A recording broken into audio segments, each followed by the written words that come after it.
Bakit yan nilagay sa kwartong ice ba? Ay, tuyo na yung kanya. Ay, wala, nakabalot pala. Lalagyan mo siya sa ilalim. Kaya yan mababasa. Ayan ang pusit. Bago mo nilagay. Dapat ang ilalim ay yelo din.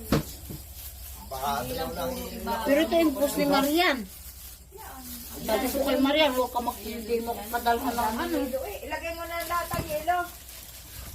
Ang pusit na ano. Ano yun ate? Wala na. nakagayo ko, lalagyan ng...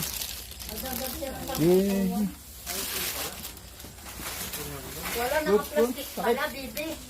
Ayun ang pusit. Wala. Diyan ko lang yung pusit ang dami oh. Eh, bibi. Ano kung dami nito? Malakas eh. Sakto niya, malakas ano. Mabilis pa niya. Mabilis eh. Ano kung dami? Busit. Mura na yan. Grabe. Yan, magpasahod kayo ng pusit. Palaitan. Palaitan. Ciao. Pang panglaitan. 500. Yan. Ari pa. Pangasuli na mo pa yun. Bakit? Ano yung isda niyo? Ihaw daw na Para si Jerry. kaunti. Mag-iihaw pa kasi Kuya Jerry. Oo, yahan mo. Uy, ba't kakunti binigay mo?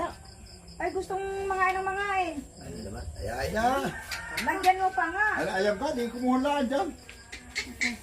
Ano naman, napapa. Kaya na aso yan.